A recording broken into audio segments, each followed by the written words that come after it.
DJ House Thing, sound kind of special.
DJ House Thing, sound kind of special.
Wonderful music. Now, right, Paul, you doing well, my piggy. The kind of music you provide for the old man, you're doing good. Thank you, Nathaniel. Folks, there's music if you like it. It's coming from Nathaniel Cry Paul. It's on YouTube, of course. Beautiful, beautiful music. Let me just interpret a little bit here and give you some interpretation of that music. First one it starts, it's saying, my girl or my boy, friend or girlfriend, you step on me, sorry. You who step on me, I say sorry. You kick me, sir, I say sorry. Then when the music started playing, the enjoyment of the music started. He said, but wait a minute. That who child did that step on me? That I'm girlfriend you. You're going to do a scan going in? Who child is this? Why is the child moving around with no respect among us? Who child is this? Oh, yes, that's a beautiful, beautiful music. I love it. I love it. I mean, when I found the music yesterday, was it just yesterday? Actually, I was at work. So I put the music on, and they plays that pick out old music. Winston Pega, one of the best Liberian singer, that's for sure. One of the best traditional singer from our area as well. But he's just a wonderful musician. Anyway, that's one of his old music. And these guys from the Ivory Coast took this music and then, of course, made it their own. But it's still nice. It's still so when the guys started playing the music, I said, that Pega old music. Okay, let me just listen because I like Pega anyway. So I was listening to it, and then it got to this point. Who child is this? Oh, I got to play that again. I just got to play it on a Wednesday afternoon, folks. Why not? Why not? Let me play. If you want to just stay here and say goodbye, that's fine with us as well. But in the meantime, those of you that want to stay around, let's enjoy it ourselves. It's Wednesday afternoon. The protest happening, nothing, nobody got killed. So what we can then? Let's do it.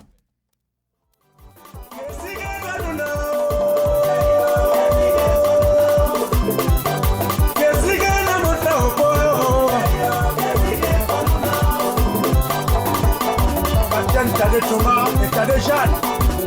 Mais le bon Dieu là, le bon Dieu là, le bon ménage là, le bon Dieu là, le bon puissant Dieu là, le bon élevé Dieu là,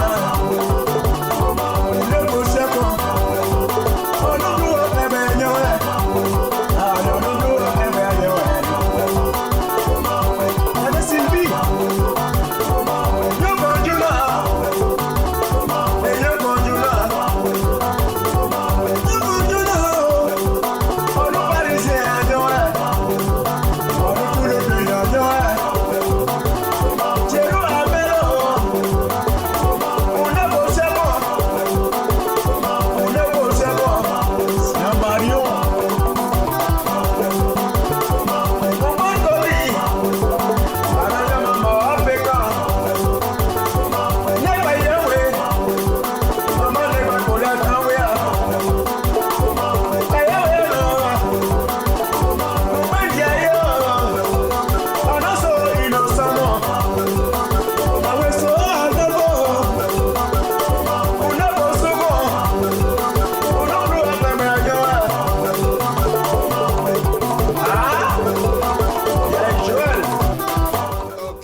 Folks, Samson to LIBERIA Public. I want to welcome all of you again this evening. We're going to have a wonderful, wonderful show.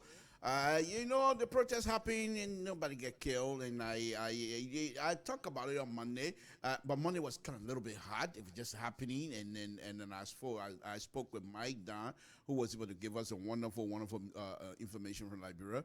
And we're working on some deal here. Well, we will try our best to bring these guys on to you here once a week or so to see if they can give us the inside story of what's happening back home. One thing you can do about Liberia, man, you can take the man from Liberia, but you can't take Liberia out of him. That one, that part, that joke. You can't take no man from Liberia.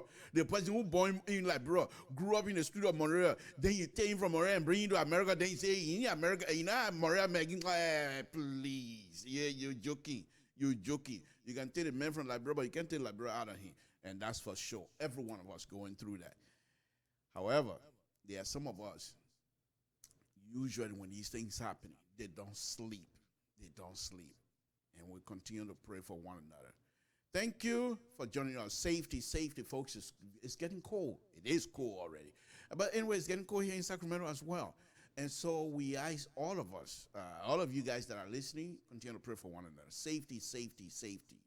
take care of your car, and your car will take care of you. And I'm supposed to do a safety program next month or so at work, and I'm going to try to videotape that. And once that safety program, I will ask the folks that will be listening to my presentation, if they want me to videotape it, I'll videotape it, then I'll come and present it if they allow me to videotape it, because that's work. You don't just take people's picture from where, put it on your Facebook page. It don't happen like that. You got to ask permission. So anyway, let's get going. Thank you, folks. Thank you very much. Wonderful to have you, all of you, again this evening. The show tonight is going to be a little bit different. I'm not going to stay here and who did wrong and who did right and what have you. You know, I'm not going to go into those kinds of stuff. I think all I can say is that thanks to all Liberians, whether you participated in a protest or not, thank you guys. You guys continue to make us proud. The government, the protesters, you continue to make us proud. Because usually these kind of things, other country, by this time they still counting their bodies. Okay? And here we are. I want to thank, but I'll go into that. I want to thank all of you, the Liberian people. First of all, the greatest thanks go to God, who was able to guide all of you guys and make sure nothing wrong happened. Of course, there are things that's happening that we're not happy with, but those are issue. As long as people don't die, that all I care. People live to fight again tomorrow. That all I care. We ain't take no dead body from the street. I ain't hear that one yet.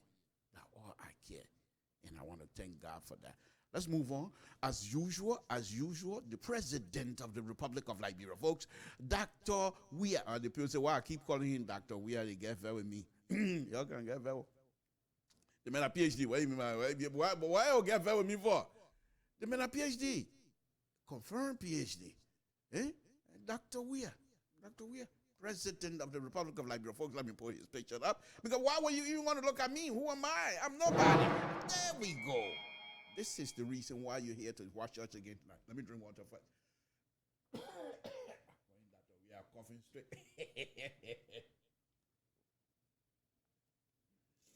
Dr. Weah, I asked you the other day to join me over. I'm here from you, man. We're waiting to hear the call. But I want to very serious note, folks. This is the president of the Republic of Liberia. Do they elected 61.5% of the electorate of Liberians? Those that were qualified to vote, they check you. What's going on? Okay, but anyway, those that were qualified to vote, they check your ID, make sure everything is okay. They say, yeah, go for it. 61.5% of those that were qualified in the vote that were counted, 61.5% elected him. Do they elected for what? 6 years. And that's what I count on. Yeah, yes, the president of the Republic of Liberia. Let me now play you another video that I always play here as usual. This is the president walking in the mud of the Republic of Liberia. And I still believe because of this type of situation, because of this video that I'm playing here, most likely at the back of the mind of the president, continue to say, I will do what I can to connect the roads. One interesting thing, they're talking about road. One interesting thing, if you look at the Facebook page lately, they've been talking about Sophie Clinic. That's some of my handiwork, but I refuse to get involved much on that Sophie Clinic. Is that Sophie Clinic? Sophie Clinic. I did Sophie Clinic. I did Sophie Road.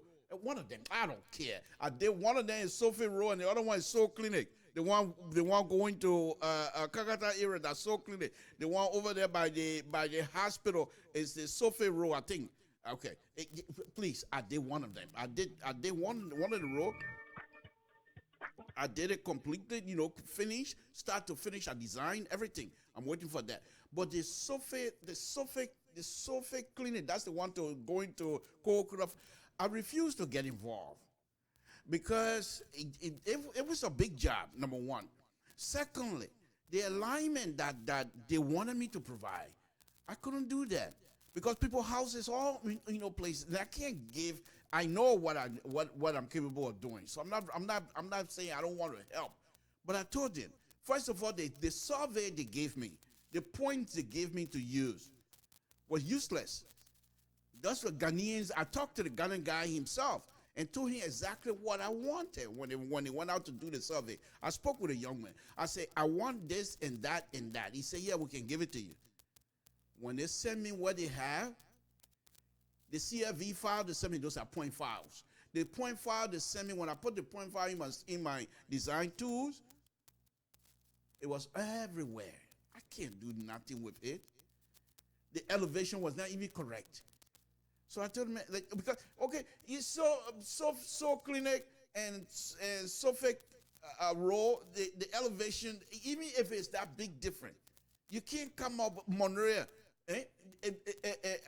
EW row, and most of the part in Monrovia, except you go down Waterside area, then you're getting lower. But even the elevation down Waterside and EW row, the elevation should not be anything more different, more than 6-7 feet, if at all, or maybe 10 feet. But to come up with 100-foot difference, what is this, a Mount Kilimanjaro here in Monrovia? I don't think so. So I told people, hey, I can't deal with that because this is not quite right. But I look at it, they are posting lately, they start construction on that project. It'll be interesting to see how they're going to do it. Because in one of the areas, they wanted a T section. They have the road going, then they have another road intersecting, a T section. When you have a T section, just like a T, you got a road coming and you have another one connecting. It doesn't cross. If it crosses, that's a four-way intersection. But this T section, mostly it's like three-way intersection.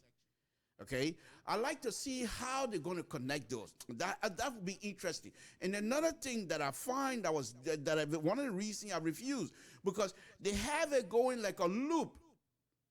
They have properties on both sides of the road, but they don't provide drainage for the property they're going to be affecting when it's raining.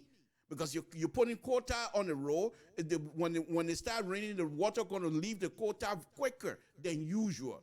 Because as far as it's dirt, so when it rains, the dirt soaks in some of the water. But this time you're going to have a quota on it, so the water go. How they didn't provide any kinds of decent drainage to drain that whole area. In the middle of the left-hand side, they have a natural ditch. And the ditch take you towards Carter-Morea Highway. They have a pipe in there. I saw that. I'm not too sure the pipe is functioning or not, but that wasn't much concern for me because it was a little bit away from well, not mine now because I give it to them. It was a little bit away from the design section. So I thought, okay, we can't, that's Monrovia, that's my country. I don't come sit there and say dump water anywhere. I told them, okay, this is what I'm willing to do. If we take the water from here, where is this water going to go? Oh, the water going to seep through to the pipe downstream. Okay, how does it get there? They weren't telling me, they were not ready to, okay. I said, okay, if I'm going to do that, I want to pipe it. He said, no, we ain't got to come. I said, you'll take your job. You're not paying me anyway. Why are you coming to come? So they said, oh, that's something to did it. No. The job that I did, the Sophie Road that I did, watch and see. If they decided, because I have the drawing here, I have my drawings. So if they decided to deviate from what I gave them and find out later that it's not what I gave them, I'll put my drawing up and say, compare this to this, because I gave them that, okay? So anyway, I'm interested to see how this final going to go, because how they're going to put all the alignment without breaking people's houses. Because the curve they're going to put in on that Sophie Clinic Road, unless they're going to make it so steep. And if you make it steep, you're going to provide super elevation. I don't see them putting super elevation on that road either. Because in order for you to provide super elevation, the speed has to be certain amount in order for you to provide that kind of super. Oh, interesting. I talked to the Ghanaian, I said, sorry, I'm from Totan, but Morea, when I got to Totan, I go to Morea, I go to Totan. So please. But on a very serious note, I'm waiting to see that. But let's get back to business. So let me play this. One of the things that I really admire about Dr. Weah is the road business. And since I'm in the road business, I really admire him trying to do the best he can. But Dr. Weah, please get off the Monrovia road business now. Go in the countryside small. Put decent road. I saw they were also building the road between, I think it's Sunny Cree and Ganta. They're building that road. But one of the interesting things that I really, really want to involve myself in, but when you do that, as soon as you start asking questions, the things say you want their job. I really like to review some of these plans these people are putting up. Because I saw some of the construction site on some of these roads the other day, and it seemed like they're not taking into consideration the drainage. In most of the issue we have in Liberia, quota, no quota, is the drainage that causing problems in our country. If you drain properly, you won't have much issue. And look at it this way. West Liberia, half of the year sunshine, half of the year it raining. And you're just gonna consider your roadway design based on only the sunshine. What happened to the rain? Look at Morea-Kakata Highway. The erosion that is there, because when I was there, I saw it was new. But I knew it was going to be, the erosion going to be taking place. Because they have look at the road. Look at Morea-Kakata Highway. Those of you that travel on there lately. Look at it. First of all, they ain't have no shoulder. Forget it. If they give you shoulder, the ditch, you're so scared to go to the shoulder because you think you're going to fall into the ditch because they don't have hinge point. And what is a hinge point? This is the shoulder. Wait. Okay, all right, hold on. This, you can see that. All right, oh, good. Okay, this is the shoulder, the flat part. Then I come out 17 feet, and I put the slope on there. But what do? This is the shoulder, bloop, they just cut it, go down. Almost 90 degree going down, like that. And you don't do those kinds of things, especially. And you expect people to speed on the road. What happens if there's a mishap? There's no here in the United States, and I'm not trying to compare United States to that, but in any design software or any design class, roadway design, you have to provide clear recovery zone. That is the zone. Something told sleeping at night, he driving. Before he low, he off the road. Something told must be able, something happened. Come back on the road. You have to provide that for the human being to be able to say, I'm in trouble, let me get back. But they don't have that. No clear recovery zone at all on the highway. And so when somebody make a mistake, that's it. They can't come back. If they come back on the road, it's going to be worse because most likely they're going to somersault. Because when you're driving and you get off and then you realize, boom, you jump out of sleep. The first reaction is to get back on the road, but you're not reducing your speed. So when you do that, the tire cuts back in, correct? The momentum from the rear, because the tire in the back are not cutting. It's the front tire that cut. But the momentum from the rear, because you're speeding, and all of a sudden you want to go sideways. The momentum from the rear push the car forward, and before you let the bottom come in over you. Okay? But if you have clear recovery zone, it's not something like 8 feet or something like that. That's not even what I'm asking. Give me at least 4 foot. And the clear recovery zone does not have to be 2% flat either. You can give it, because shoulder's supposed to be 5%. So even if you give me 5% grade, I should be able to drive back on the road. I'm driving a car to Morea Highway, doing 55, 60 miles an hour. I don't know what the post, I think the post might be 65 over there. I don't know. But anyway, you're driving. Out of a sudden, boom, you got a flat front tire. You're fighting with the wheel now because there's no air in it. You're fighting now to try to take control. And with that, let me make it worse. So instead of going downhill, you're in a curve. What do you do now? Clear recovery zone? Most likely. You get in there, you step on the brake, you might be able to fight and control without going into the ditch. But the ditch they have over there, I saw it. It's not too far from the roadway. Okay? But anyway, I'm just saying these things. But I just want Dr. Weir to get off of Monrovia Road and go into the country. I'm from Town. Go to, specifically, Dr. Weir, if you can, go to Town, put some road in Town too now. What kind of Monrovia business? We're tired with Monrovia people. Let Monrovia people sit down small, man. And let Town people come in a little bit. Samson told I just thought I'd throw that in there, folks. Let me go now and play this video of Dr. Weir walking in the mud of the Republic of Liberia during the campaign. And I truly, truly believe that because of that, Dr. Weir is seriously considering that there's no decent road in Liberia, and so they want to put a real road to connect people. But my problem that I have with these folks in Monrovia is this. You don't have to have quota road. You can do a decent road. You don't have to have quota or concrete road. You can do a decent road. All you need is serious compaction. Once the road is compacted, look, my people, you're something else though. Let me tell you, those of us from the countryside, and you know exactly what I'm going to be telling you. I know you will understand that. Up in the countryside, when the people build their house, when they're done with the houses and things like that, the floor, I'm not talking about those that are putting concrete in the concrete floor on. I'm talking about, but I mean the dirt.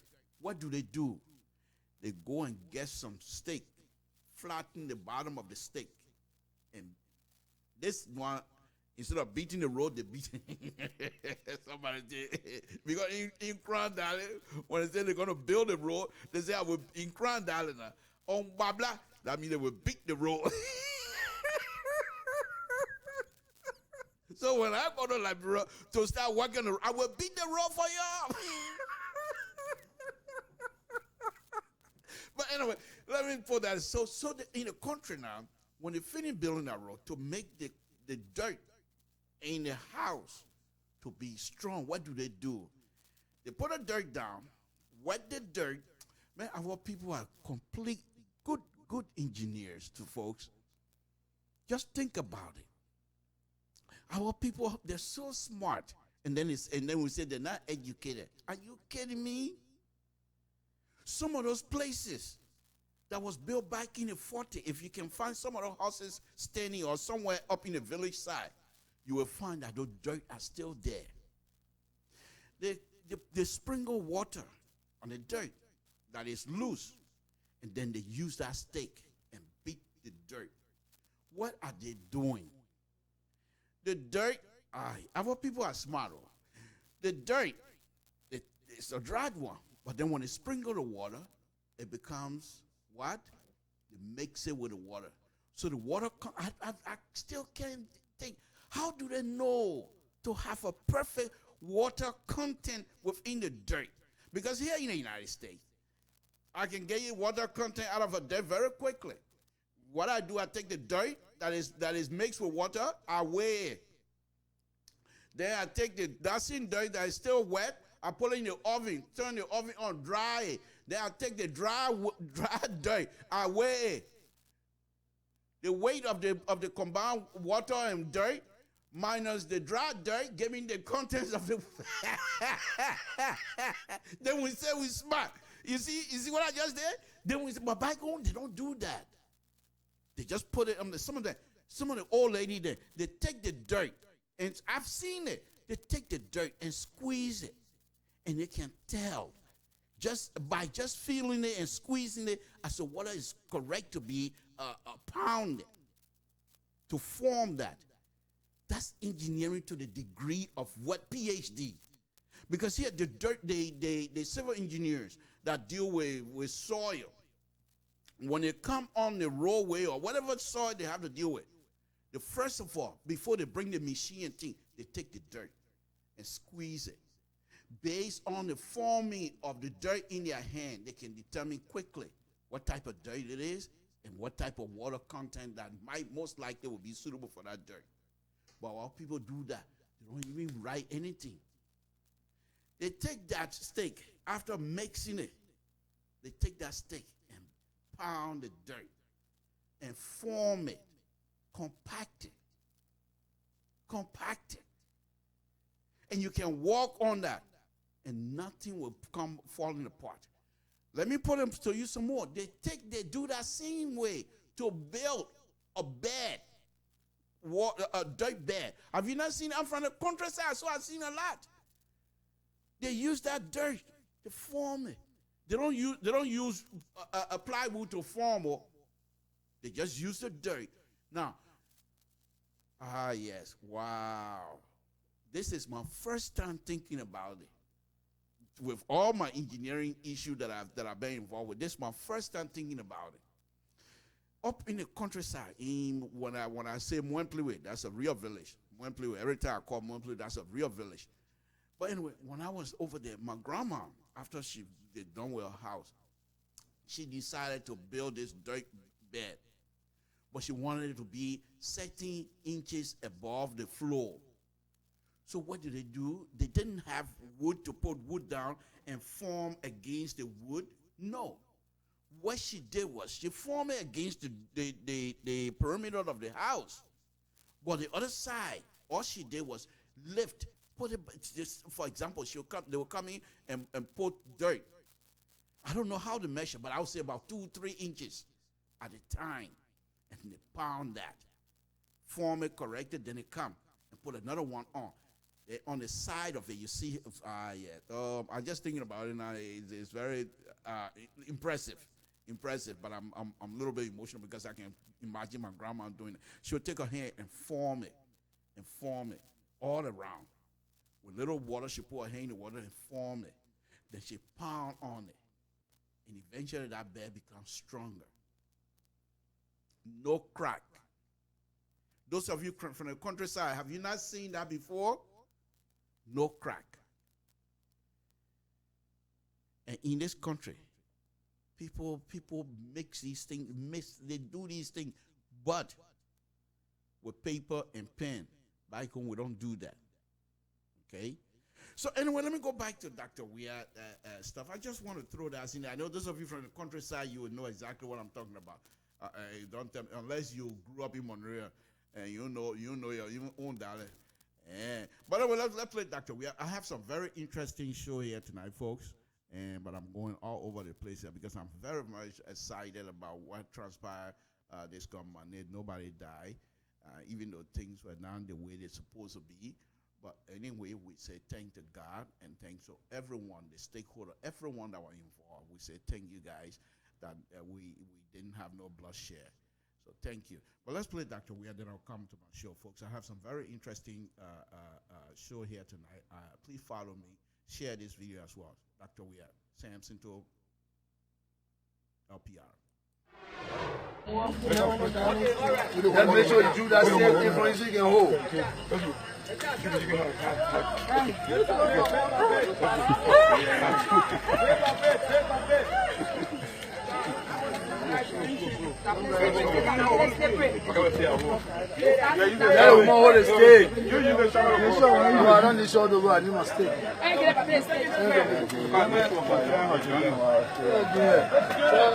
We're going to junior that before.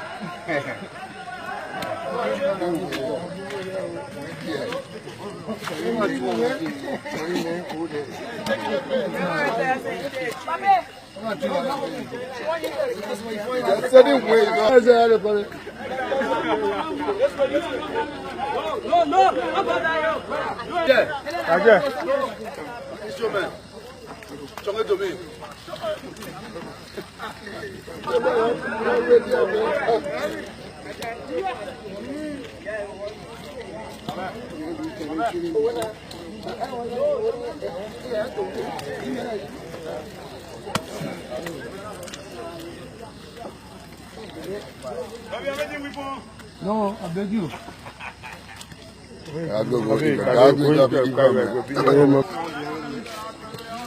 Man, the Germans are still waiting for us. I think it's finished. Salome said, not done. Clap,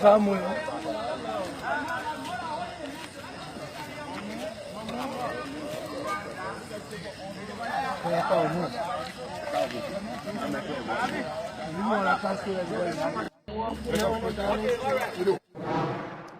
you have it, folks.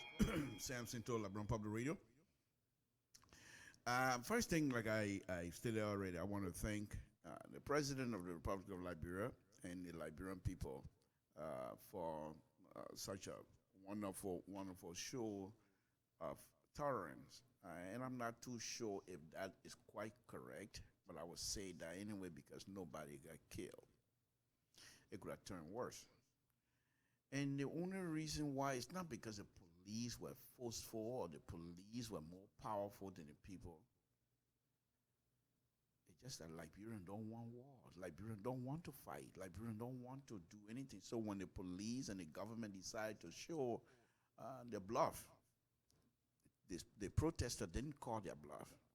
Of course, there was some that stood their ground, decided to throw stone or what have you. But overall, the protesters, I'm seriously, it took a lot for me to understand why these people were behaving like that. And after thinking a while, I truly, truly appreciate their effort of not fighting back. I want to thank them. And people would say, oh, yeah, but they can't fight back because the government got power. Yeah. You've been here before. People have guns. And people used to run towards they didn't have no gun, but they would go to where the gun is and try to seize the gun. People would die, but other people would be successful because they didn't want to be in that position. This time around, first they say, okay, that's the law enforcement officer. We know they're violating our law, our rights. However, we'll comply. And they left. But before that, things were so wonderful. For the government and the people themselves, the protesters, to be honest with you, they made us all proud. And I really, really appreciate that. Once again, the COP have shown to the international community that they are peaceful. That they are peaceful. For some reason, those that were involved, the government from the government side, I'm not too sure because people were cooking. I'm not too sure. Maybe there's something else that the government is not telling us. I don't know. However, overall, I think COP have now established themselves once again as a peaceful entity, peaceful organization. The individual member of COP might be problematic or whatever you want to call it, but the institution itself, if it is such thing, they are peaceful. And I want to thank the leadership of COP. Thank you guys, because what if they have said, you know what? It ain't happening. The people are not going to do that. Let's. You think if they were to stay and say, let's face these people. People were shooting before and Liberians were going to the gunshot, getting killed. They were still there fighting. But this time around, when most of the leadership left, people, okay, I think they followed that and said, okay, maybe this is time for us to leave as well. And so the confrontation was not that great, if at all it happened. And so I want to thank those organizers. I also want to thank the government because I think there were some people within the government that were really, really pushing the high line. And for those in the government that also was, okay, we're going to do this, but we cannot go anything more than that because the government could have been heavy-handed from beginning to end. So the government also need to get credit here. However, because of this tear gas and water cannon stuff, that is now they adequate connection to the government, because they're going to connect that to the government. Now the people are complaining that the government violated people's rights. And you can sit here and argue all you want. It's going to be part of the report that is coming out of Monrovia. And we all saw that. I have lots of video, but I'm not going to be playing those videos. What's the point of it? What is it that I saw that many of you didn't see that I have to kind of come play video here? So I'm not going to do that.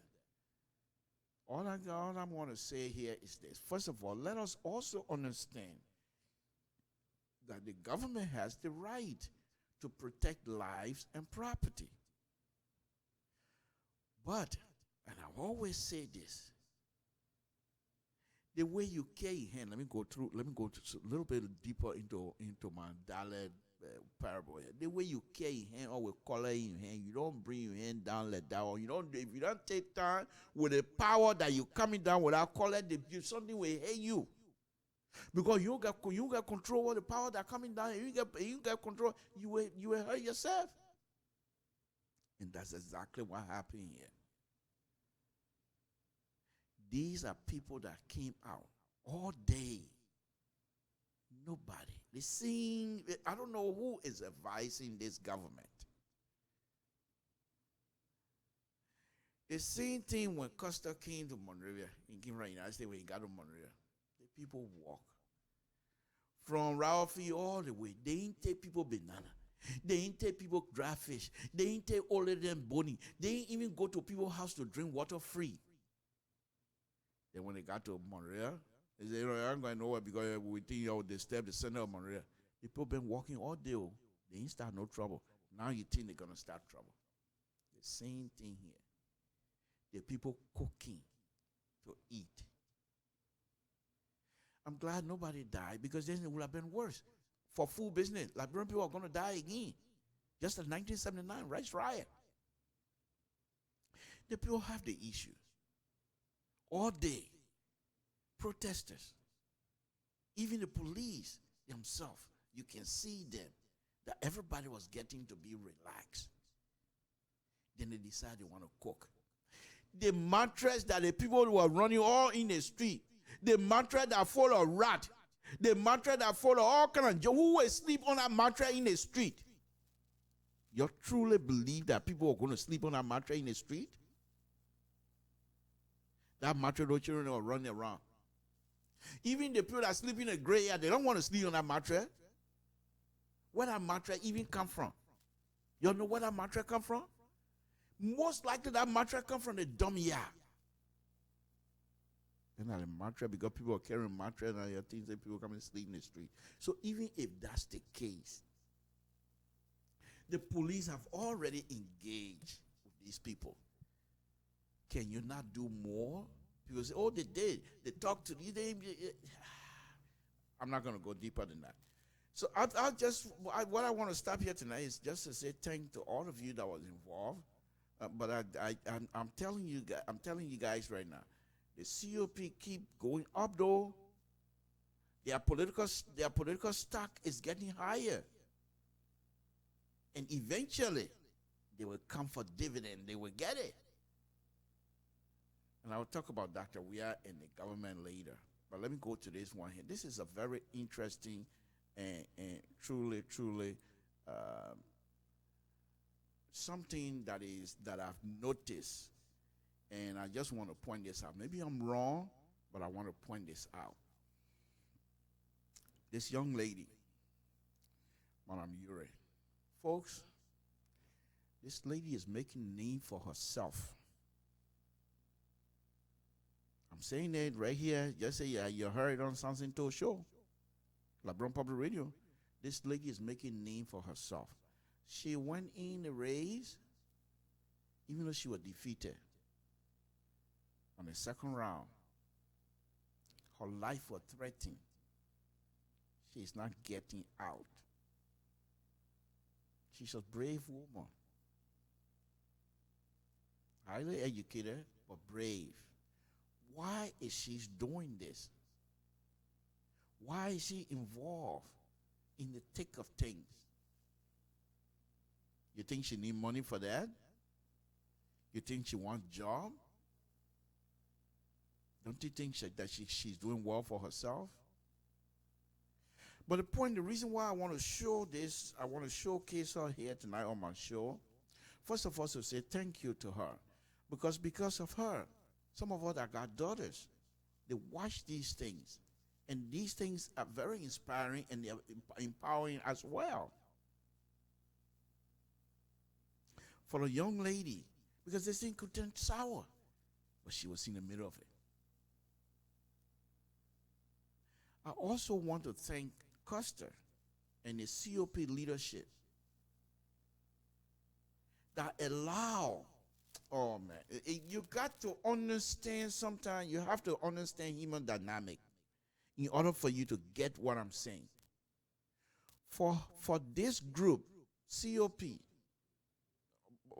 mostly men, to open up and provide a room for us to step in, I thought that was wonderful. That was wonderful, and I want to say thank you to them. I also want to say thank to those that were there. Make sure she didn't get harmed. Thank you, guys. Madam Ure, I think, like I said, you're making name for yourself. You're young.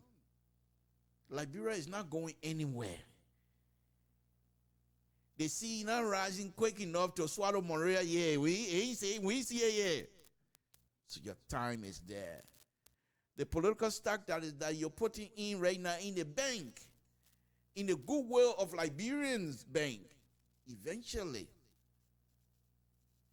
you will redeem it.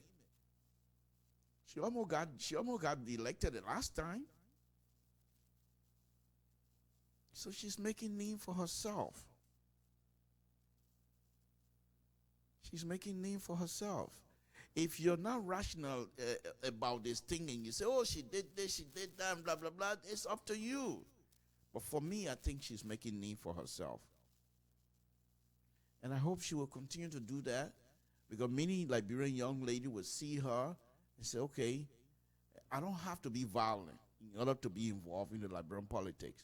I don't have to be a man and beat my chest in order to be involved in the Liberian politics. As long as the opportunity is there and what she's saying makes sense and whatever she's trying to do is going to be helpful to the citizenry of the country, the opportunity is there. And then we should welcome her and say thank you. So during the protest, she also, with another young man, Yaga Kolba, decided they're going to relax. This is how this whole thing was going, folks. Now, do these people know that somebody who's still going to sleep in the street? But here is what I want people to understand this whole protest until it went south on us. And those that injected themselves to decide to take this thing away from us and take it south, they didn't do us a favor. They did wrong. I don't know who were responsible, but they did wrong. Look at this image, folks. Look at this image. Our brothers from the Muslim group, Liberian brothers from the Muslim sector, praying in the street of Monrovia. If those that took this good day away from us, if they have not done that, can you imagine this picture? To say the government not only allow people to protest, but the government is also allowing freedom of religion. Freedom to pray wherever you can pray, anywhere in the street of Monrovia, anywhere in Monrovia, and nobody will say anything. This was a good picture. But there was those who thought within themselves to allow these kinds of stuff to go, the COP will get credit. No, COP, they're Liberians. They get credit, Liberia get credit. But they think about it, if they have not started water can stuff and tear gas, anything like that, because that was the one that carried the day. What I'm showing you now is not going to be part of it. The peaceful aspect of it until the water can and tear gas, they're not going to talk about it. Media, what do they want? man by door. Because door by man part that something. But man by door. Like Alfonso would say. Then it becomes interesting. Because that's rare. This peaceful demonstration, having this image that I'm showing you now, having it being shown all over the world. And folks, one of the interesting things, and there's a video for this, one of the interesting things, if you're watching the video, when these brothers decide to pray in the street of Monrovia, the entire area went quiet. Thousands of people. Everybody is very quiet. That's how respectful we are, even if you're not from the Muslim sector. That was a plus. The government, if they had just stayed with it and nothing happened, these are the kind of images that were going to be shining. But what shined after they came out with tear gas and water cannon? That's why everybody playing. How the government was merciless, how the government was ruthless, how the government. I have some video here where the woman, they were taping it from above. And if you see it from above, it's so bad. So bad. And the lady crying, oh, what kind of wicked people are there? My people, they're Liberian people, they're Liberian government, yeah, not going. And the video is there. It's going to be played. But if you were to just leave it alone, these are the kind of images that was going to go. The government could have put these kinds of stuff together, found a good binder, and go sell themselves. Go and sell themselves. What makes you think we're not freedom-loving people? Look at this. People demonstrated against me. I'm not worried about it. We even allow people, look, the people pray in the street of Monrovia. This is no Marx. This is street of Monrovia. Can you imagine selling these kinds of things to the Muslim world? Saudi Arabia and those other places. These are things you carry out for people to know that, because everybody wants to be free. If they see these kinds of image where the government allowed, because the government allowed them. The government could have said, no, nobody doing any prayer. You want to pray, you got mosques. Go to your mosque. You're not going to pray in the street of Monrovia. The government could have said that. Come up with those kinds of stuff. But they didn't. So the point that I'm trying to make here, if the government, those that were involved in formulating that ideas, or trying to wrestle the free movement of the people, wrestle that away from the people, and came in and trying to impose their will on the demonstrators. Those are the highliner of the CDC-led government. And because CDC government, CDC and the seditious themselves, they're all not just one highliner. They got some people in there that say, I'm liberal. I'm seditious, but I'm a liberal. Let's take this view. Let's allow these people, as long as they're not violent, let's allow them to do what they're doing. No, they highliner. No. What do you mean by that? Look at the people cooking in the street. Let me ask you this. Tonight, in the street of Monrovia, nobody going to cook, how do you call it, plenty.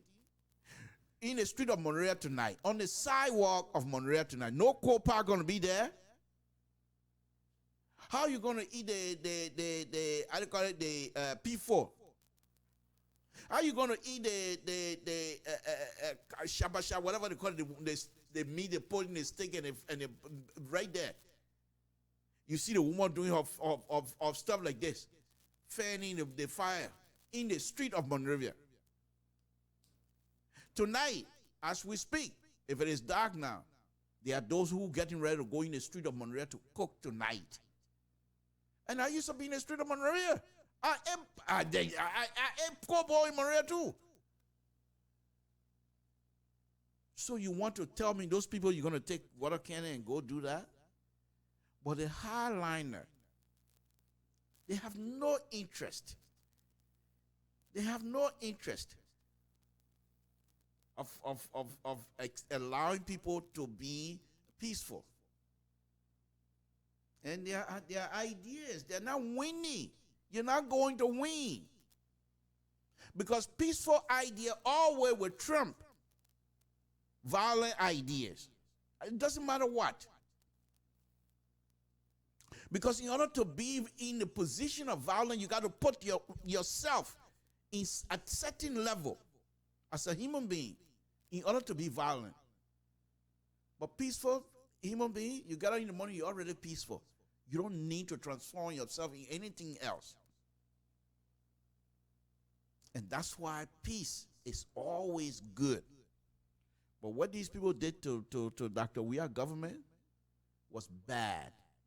Even if that information, that order came from Dr. Weah, which I doubt very much.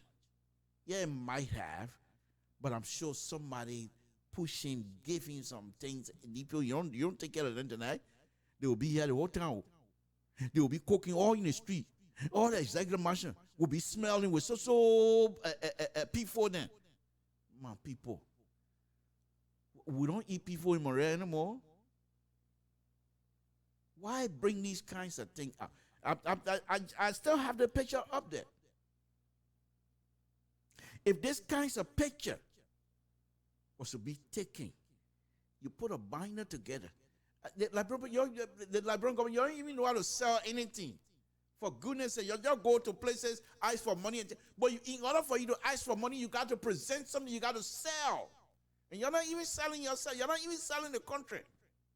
The only thing you're selling for that country for money to come in is the fact that the country is poor. Everybody know that one. But what are you doing as a poor person? These are some of the things that you put together. In as much as poor as we are, but we work together as Liberians. These pictures, this particular picture and many more, help people to understand. First, they want to understand your culture. You just come from civil war. So for police to carry water can, tear gas, they say, I want to invest in that country. But why people were to say, you know what, I'm not taking tear gas anymore, start burning building down. What you would do? You kill people, but you make it worse. But thank God, the Liberian people, like I said, even the ML that was ML or whatever they call them, said that were there. Because Liberians were tired fighting. They wanted peace. That's why peace is there. Liberian people want peace. You can't get peace.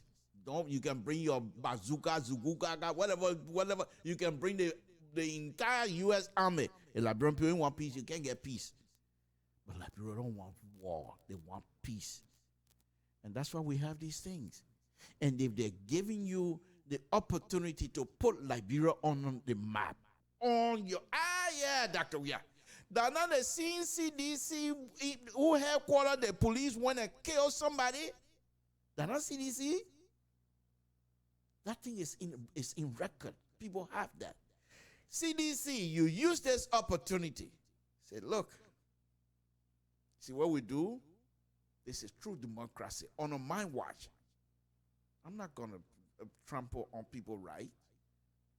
That's fine. You get up and let people say, oh, CDC, look at CDC. They don't fool up. You want to demonstrate, they provide information for you. They just want you to be peaceful. And sooner or later, the people will understand that this government is all about peace. Dr. Weah was on here Sunday complaining, and I'll just touch on that a little bit. Then I can go into my main subject matter here tonight about Dr. Weah and his government.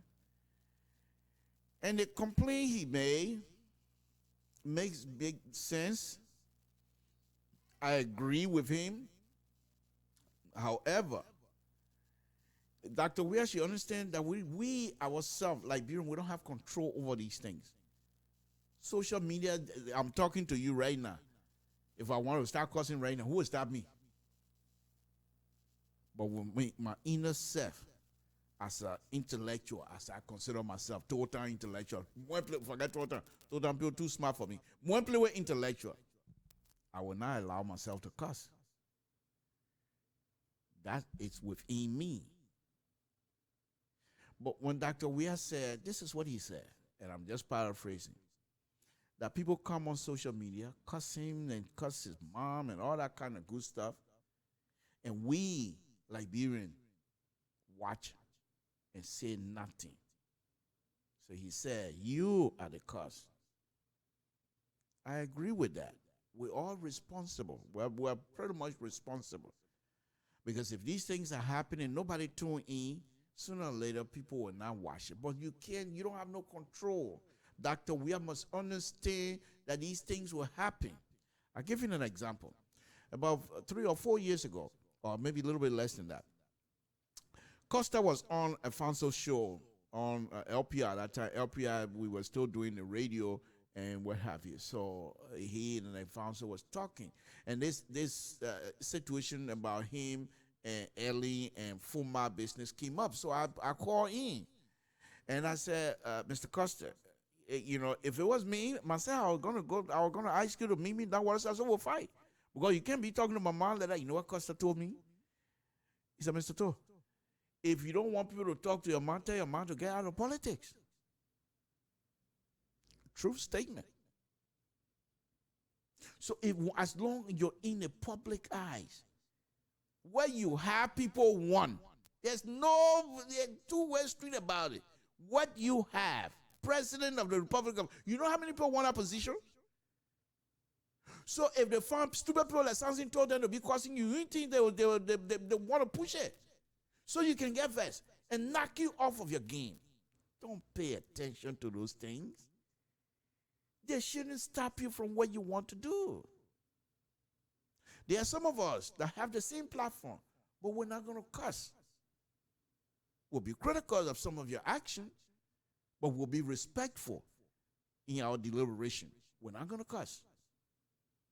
But we have no control who's going to be cussing and who's not going to be cussing. But the statement that we Liberians ourselves, as someone, we need to take responsibility, I agree with it. But what good would it do you? Okay? Let me now, Samson told Labron Pabrito. Let me go on to my main topic here tonight, folks. Samson told Labron Pabrito. The topic that I want to talk about tonight is this. Okay, that's Dr. Weir, of course. But what I want to talk about, and why I say that I'm one side like that. I'm supposed to be one side. I'm supposed to be in the middle, eh? Hold on, folks. Give me a minute. Give me a minute. All right, give me a minute. Samson told Labron Pabrito. Give me a minute. All right. Okay, here we go. I'm in the middle. I'm supposed to be in the middle. Oh, here we go. All right. But the topic that I want to talk about on a very serious note is the future of Dr. Weir government. The protest, I think some of us made it crystal clear to us. Those of us that consider ourselves a political junkie made it clear, very clear to us, that if Dr. Weir does not change position, he's most likely going to be a one-timer, serve one term only. Because this government needs to change position, not necessarily changing players and what have you. Yeah, we would like that. I would love that. But that's not what I'm talking about. Look at it, folks. And I know most of you that are watching me right now, that means you watch a lot of social media stuff, platform. You go on a lot of those. When Dr. Weir and his group came in, look how many failed loan issues have been happening. They're going to get this loan, oh, it ain't happening again. Oh, they're going to do this, oh, it ain't happening again. Let me just name few. Remember the loan that was coming from China? It ain't happening. You remember the loan that was coming from that guy from Burkina Faso? It ain't happening. You remember the electrical ship that was coming to Monrovia and was supposed to provide electricity in Monrovia, and the ship down at the Freeport? It ain't happening. Remember the Senegal was supposed to come and take fishery business in Liberia? It ain't happening. And I know there are many, many more that we don't have. Why is it? Why those things are not coming to fruition? Is this government just don't have the ability to get something?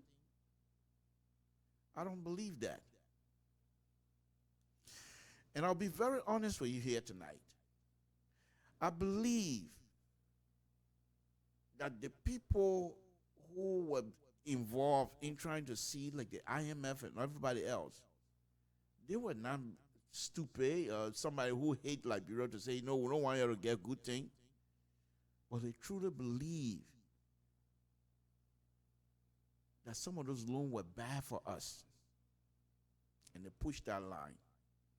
But let me take a different route on that. In Liberia, and I'm sorry to say this, but I just have to say, I believe that. Now, I could be wrong, but I believe that. Our Lebanese brothers are really messing us up. When I was in Liberia, working at the Ministry of Education years and years ago, making $100 a month. First it was $75, then it went up to $100 a month. But there was a program at that time instituted by the Lebanese, I'm sorry, they call it LPA or PL, LPA I think his name was, where you go to the store and you get furniture. For example, if the furniture was $150, they charge you maybe $500-$600 or so, because it's loan, so to speak. And those people go to finance ministry and collect your check, and then you come to the store. They cash your check, take their money out, and give you the balance, whatever balance it is. And sometimes the LPA program for you will last for maybe 15, 16, 17 months or 2 years or so. Depends on the type of furniture you're getting, how much they're charging. So the Lebanese have enriched themselves in that country. They got money.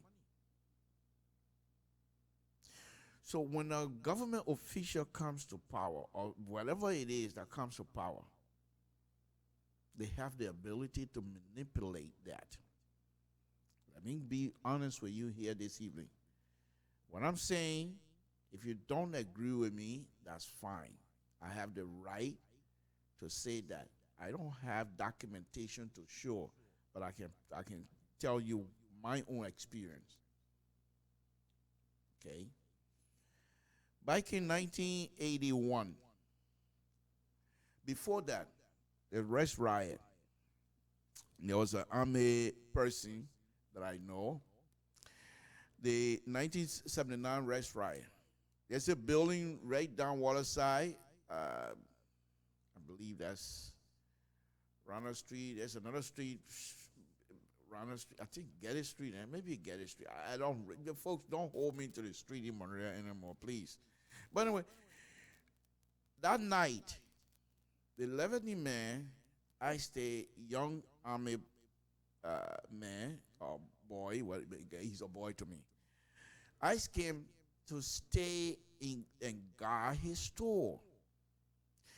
And at the end, if nothing happened, he was going to give this army man or army boy $5,000. In fact, he was not alone. There were about 4 or 5 stores that they wanted him to guard that night. And they were going to pay him. He said, okay. So he came, talked to me, and I explained to him the risk involved. Because if people want to break the store and you alone there, they would kick you out. They would do whatever they can to go in there. He said, I'll fight. I said, okay. As God could have it, nothing happened. He was able to stay in God all night. Next morning, hoping to get his $5,000, he told him, the Lebanese man came, he said, but ain't Liberian army man, your job to protect me anyway. And the young man said, but that's not what you told me. That's not what we agreed on. If you wanted protection, you could have asked the Liberian government to use the protection for you. Say, well, go take us to defense. So he took these people to the defense ministry. And when they got to defense ministry, I'm not going to call names now because some of them are still alive. One of the first captain that he went to, the captain said, they got to pay you.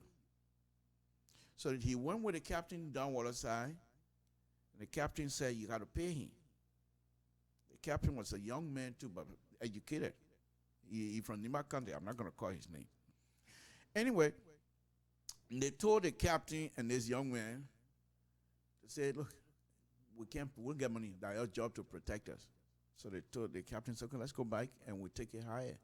So they went up the chain.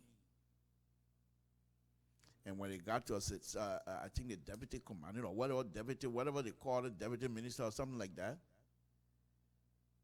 He went down Waterside. After they told him the case, he went down Waterside all by himself. He came by, he said, well, the people have a case. Where in fact, Department of Defense, that's not our job to, if the man feel you owe them, let him go sue you. What that young man coming, where you get money to go sue anybody? So he's okay. He let it go. A little bit over a year later, the coup happened. 1980 coup happened. The same young man became a member of the People Redemption Council. In fact, he was one of the high-ranking members of People Redemption Council. So, about less than a day into the coup, he took few of his buddies. People Redemption Council member there, few of them, they went Waterside. And when the Lebanese men saw them, thinking say something else, the guy went, took a high. He said, "You remember me?" He said, "No, I don't know you." He said, "Yeah, you know me." So he started telling the Lebanese men, trying to remind him. The Lebanese men went because of the presence of some of the PRC member. That Hassan, they collected their 5,000 and gave it to him. He got 5,000, gave some of the people money, and the other one, he put it in the bank. True story. I'm not making it up. Okay. The Lebanese in Liberia, they've always been there with us. Some of us were born in Liberia with Lebanese friends. There are some Liberians who having to have Lebanese parents. They are Liberians. But the point is, the way the Lebanese use their wealth to control the political situation in Liberia is bad. Let's go on. The Lebanese in Liberia,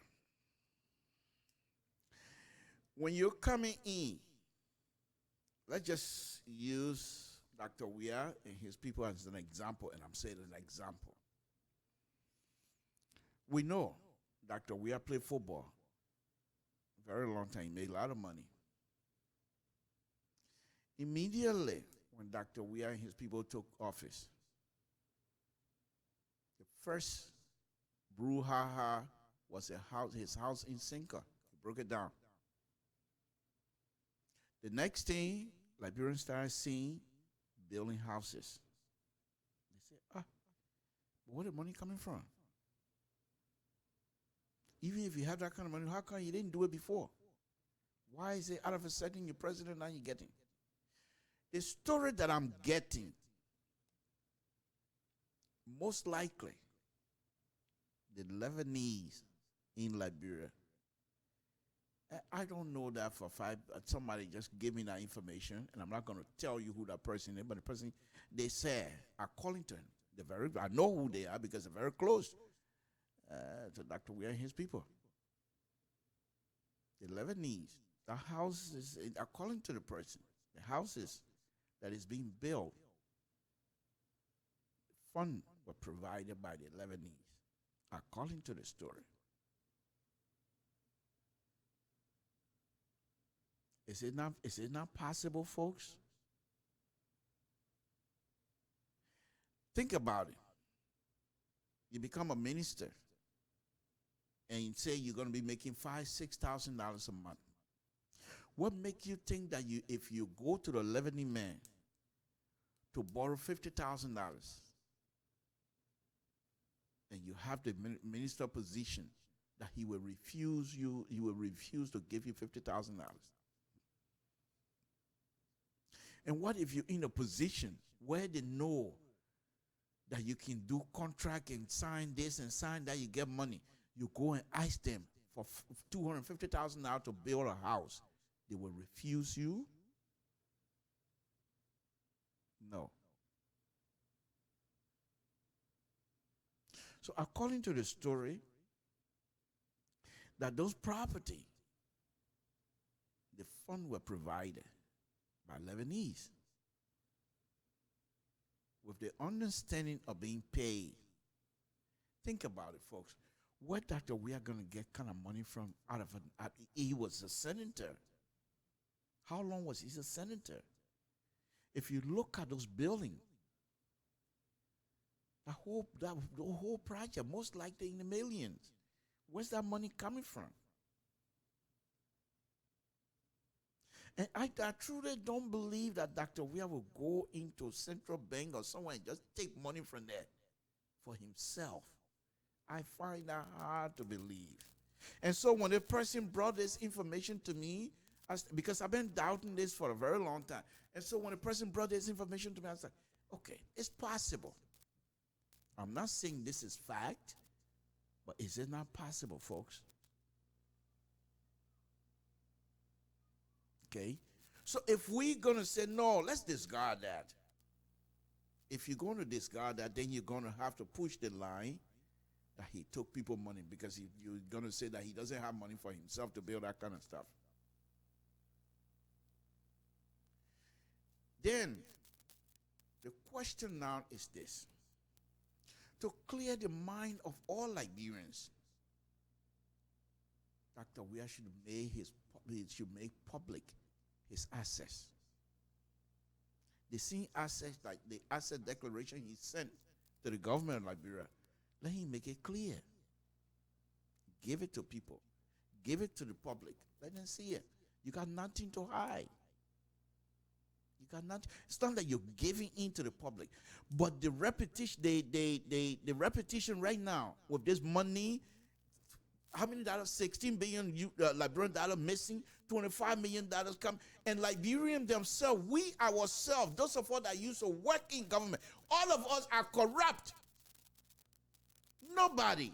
Don't tell me you come to America, you did say no. Every one of us, we're all, which one of us right now, which one among us that will go and be president of the Republic of Liberia and have opportunity to get money, and you will say no? Which one? Which one of you? The opposition. They're not opposition. Opportunity comes like that, and you're going to say, you're going to tell me tonight that you're not going to be corrupt? The gas slip that is being given to government officials, do you think they use them properly? They give it to friends, family members. Those slips were not meant for those kinds of stuff. That's corruption. Look at the Senate. Look at the House of Representatives. Why are we having all of these issues? Corruption is part of our life.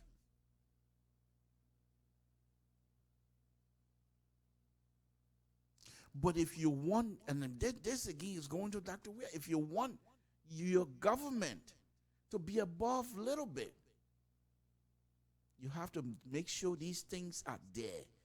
Declare your assets, show it. You already done that. Show it. First of all, if it's inflicted, and I mean you add something on it, you play football anyway. And that will certify some little stuff here and there. As far as people going around say, oh, doctor, we are going to be removed, far from it. You ain't going nowhere. until your 12 years is over. And one of the things that is really, really bothering me is all of these things the government is doing. India government gave some buses the last time. Those are things the government need to celebrate. How are you going to celebrate it when COP having protest? They just brought in some more, I think, fire truck again. They just it's not even big front page issue. Many Liberians don't even talk about those things. They talk about protest. All because of the corrupt behavior of all of us. All of us. You got media institution accusing another media institution of taking bribe just so they can be favorable to a certain group. You got these social media group. Forget about them. They're probably already taking side. All of us are taking side. None of us is above the ball. And we keep going at each other. Which one of you among us that is pure? Put your hand up. Even the churches, look around them. Look in your community, here in the diaspora. In one city, how many Liberian churches you have?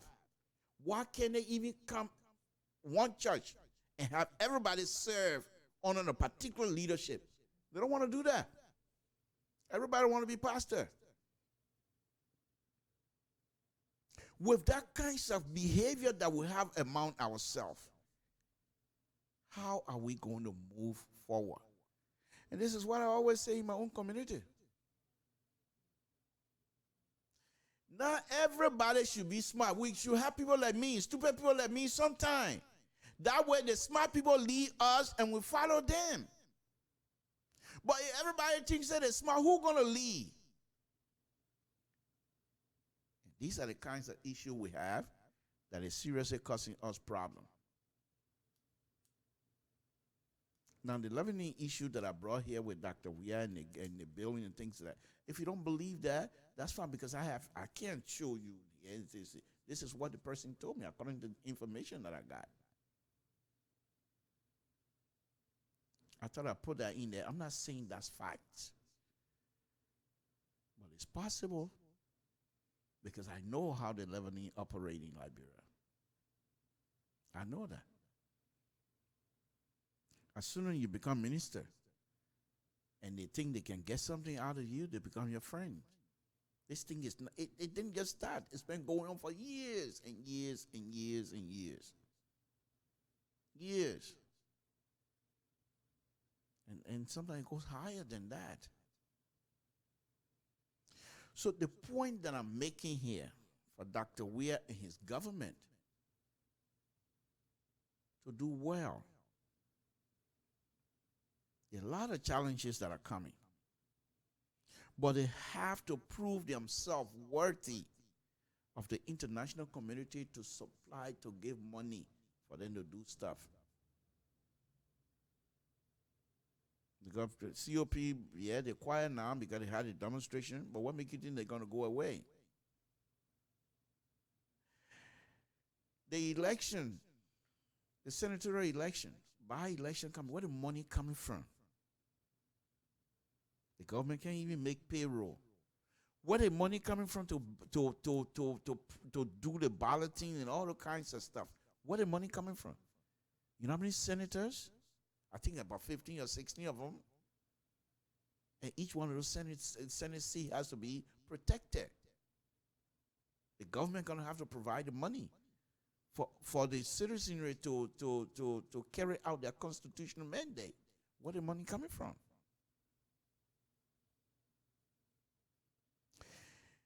The Minister of Finance have already told us weeks or so ago that he's not going to do anything to take away or take money from the civil servant and try to put it into election. He's not going to do that. So they're going to go out and beg for money. But in order for people to give you money, they're going to have to trust you. And the trust level in our country, especially coming from the government, it's not high. And these are some of the reasons. These are some of the reasons. Because if Dr. Weah declare his access, that access declaration is not just for Liberians alone. It goes all over. And I keep saying that. Why you think even Liberians that are taking their money from the bank and don't want to put their money back in the bank? Why is that? They don't trust the management of those who manage in the affair of their money. Think about it. We all used to play football around town. Out of a sudden, because of election, people that they myself used to swallow fufu, lababido, we go eat lababido. Out of a sudden, don't even go to lababido anymore. They're eating from top restaurant in Liberia. Where they getting money from? They're getting paid. That's fine. But is that enough to do all those kinds of stuff? Costa show the other day, talking about Minister McHale's wife buying $15,000 bag, and they showed the bag. If that is true, where's that money coming from?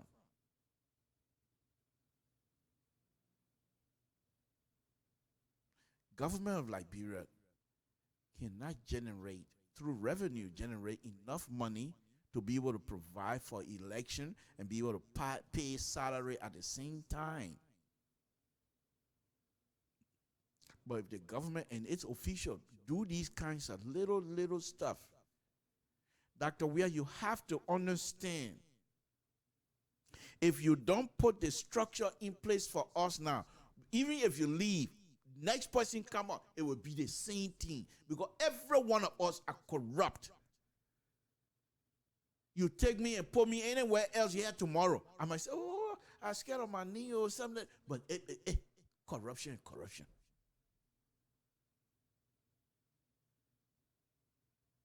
Every one of us. So don't mind people here. Oh, the people are corrupt, they do this. You take the same people and put them in office tomorrow. The same thing all over. Liberians are not really to come think about it. The patriotism among us is low. The level of patriotism among us is low. But Dr. Weah, I keep saying this and I will say it again. You're in a better position to post, because Madam Sally have failed us. And we're not going to bring her back to come and fix things. It is with you.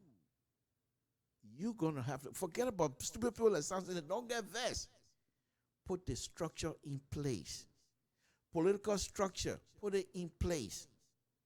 So that the next person that will come will be able to operate, if not smoothly, but at least these jaggedy edge political stuff will be a little bit smoother than what it is now.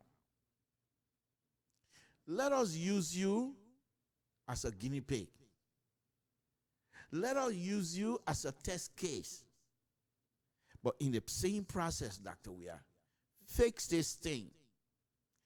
What you have is broken. The political structure that you're supposed to be in is broken. Fix it. I know it's not just going to be you that will fix it. It's going to take all of us as Liberians. But you are the head. If you start fixing from the head, we will follow you. Get rid of those people that are not functioning right. Bring people in. Whether you know them or you don't know them, bring them in. If God said they will do good for you, they will do good. If God said they're not going to do good, they will not do good. You fire them. Don't bring people in and make them to pledge to you. To pledge their loyalty to you. That is not right. Because if they pledge their loyalty to you, it's their loyalty to you. It's not to the country. So what happens if you leave tomorrow? Because they have no loyalty to the country. If you leave tomorrow, they can mess the country up and don't care because they don't have loyalty to the country. People that you're going to get, let them pledge their loyalty to the country and not to you as an individual. Fix this thing. Fix it. Election coming, I just told you. Where the money coming from? For them to have free and fair election in Liberia. Where the money coming from? Are you going to have each of these Senate candidates, Senate rep, or senators who want to be senator or re-elected senators or whatever, you're going to ask them to pay? That has not been done before. But overall, Dr. Wia, this thing is slipping. People will come to you and rah, 11 people. They will go, oh, you want this, you got this. Because they know you got something. You're going to get something to come in. You give them back. They know you're going to pay them back. So they give it to you. So you don't let this one happen. Don't let this people do this. They put everybody talking. And the other day you were talking. In the church, you say, you all wanted me to talk. I'm talking now. That wasn't a place to talk. You're talking. But the church was not a place to talk. To be honest with you, sir. You're talking. But the place to talk is to speak to the people through their media services. It's not in a church. The church, nobody going to question you. The first thing you say hallelujah, they say amen. So who coming out to question you? When you already put you and the entire congregation into God's hand, who coming to question you now? You're preaching. When you stood there and say, and you say you don't want me to talk? No, not in a church. Go to some of the media institutions and have a press conference. That's the talking some of us are talking about. And now that you're able to talk, who in Liberia you scared of? Who your hefe? Anybody more in Liberia? When the people were destroying the country, you were bringing pleasure to Liberians. Who able to touch you? And so if God gave you the opportunity, Dr. Wia, fix it. Fix it. So at least your name when you leave tomorrow. You're not going to be there forever. But so they will say yes. The same way, when anybody talk about AC Milan, they will call your name. Whether they're speaking Italian or whether they're speaking Crown or whatever dialect they're speaking, when they talk about AC Milan, they call your name. The same thing here. If you fix it, generation to come, we need it. We need the structure. It is the structure we don't have. As long as we don't have the structure, you can bring PhD into that position. As long as the structure is not there, they're going to fail. So if you're in this, for all of us, as the father of the land, then we will ask you truly to fix it. To fix it. First thing you're going to start this new year, I will hope, so declare your assets. You got nothing to hide. Put it out there. Of course. You put it out there, the people say, let me give you an example. Here in the community, the Judea community that I'm part of, we had a president here one time. He was very straight. And I think I told you guys the story before. Very straight. And when he left, they started questioning his leadership ability in terms of finance and things like that, because he established scholarship and what have you. And people want to know what happened to the scholarship money and blah, blah, all kinds of stuff. So he said, okay. He took his time and wrote, I think, about 4 or 5 page report documenting everything, scholarship money, with receipt, everything attached. That you even if you're not at accounting, You can go through and say, okay, this is it. Yeah, the money that I receive here. They want to spend here. Yeah, you can go through it. And the young man that questioned the president's ability to produce these kinds of documents, he wrote. And then when the former president came and replied, every one of us, yeah, let's see what you say. The next thing you know, what the young man said, all that book you writing, I'm my book. I say, what the money?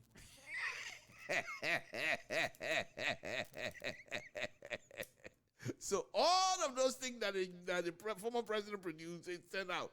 The young man was not satisfied. What are you going to say now? It's the same thing here. But the point of the asset declaration, when you do that, those that are serving under you will most likely do the same thing. Declare their assets and make it public. When it's become public, people will say, okay, when you leave tomorrow, that's just a safeguard for life. Because the country, for all of us,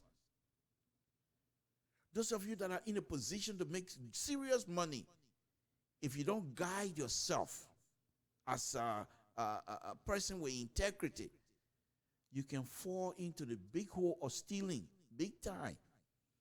But who will stop you?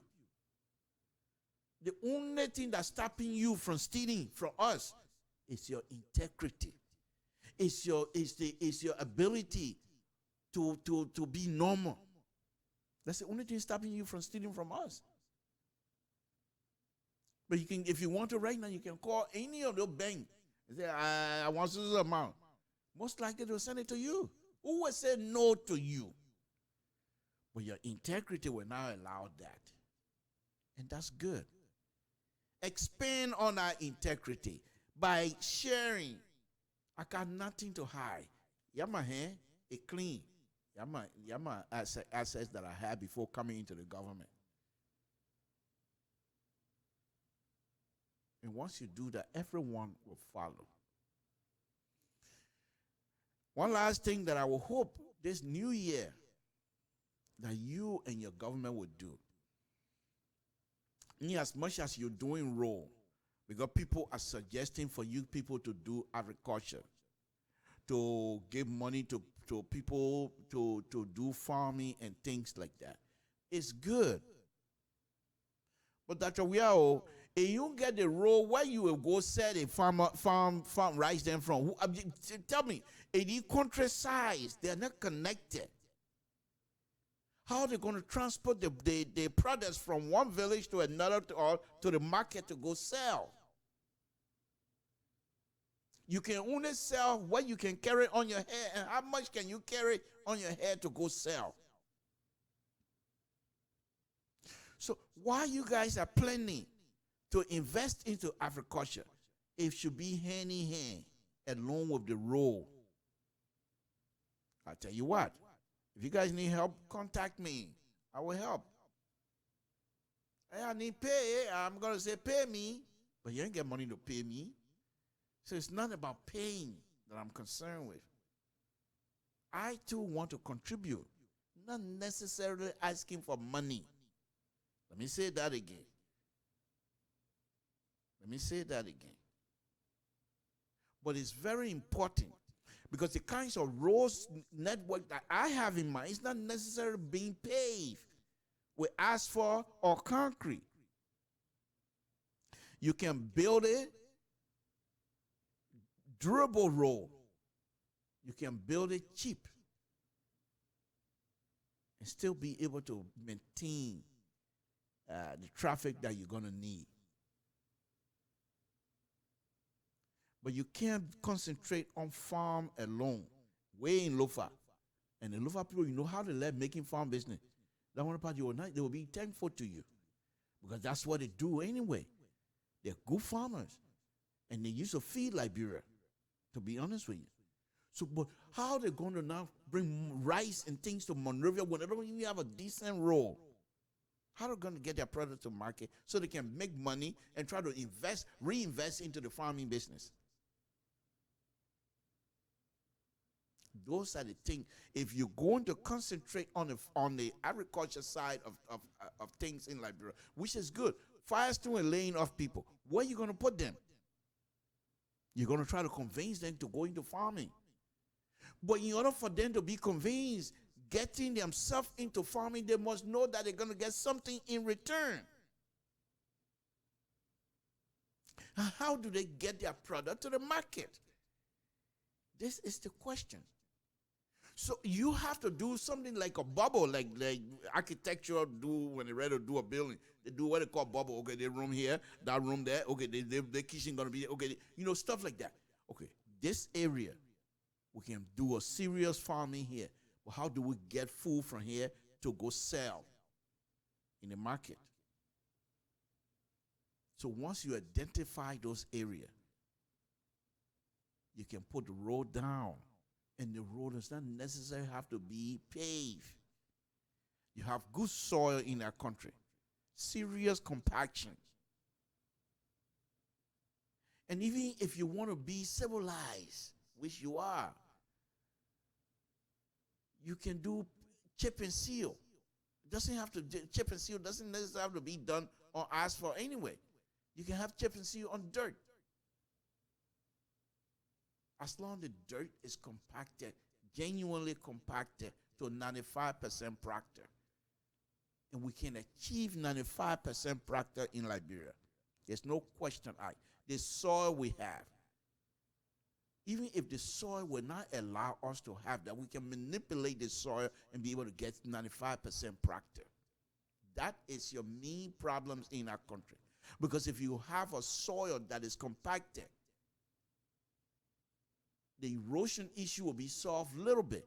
Eventually it's going to get eroded. It's not going to be forever. But it will allow the people in Liberia to generate funds that they will be able to maintain what they have. And most of the problem we have right now is no maintenance. So if you're going to invest into agriculture, folks, this is Samson too. I'm very serious tonight. I'm not going who win, who don't. I'm serious tonight. So just give me a few minutes. I'll start opening up the line. If you're going to invest into agriculture, which is a good idea, but you must do so in concept with the road network. Doesn't have to be all the roads. In fact, if you want to do that, I think that's something the Liberian people themselves will be happy. You go to each of the counties. We have this amount of money we want to invest in your agriculture business. Who all want to make farm? Don't put the money into people to go to do like what they did with the map up stuff. Identify people who will want to be serious. And they can be identified by you talking to their neighbor. Don't ask somebody who's going to make one small little thing and they say, I have the money. They want to eat the money. They can't pay you back. So all of these things, I know you guys can fix that. But I just thought that I'd talk about that tonight.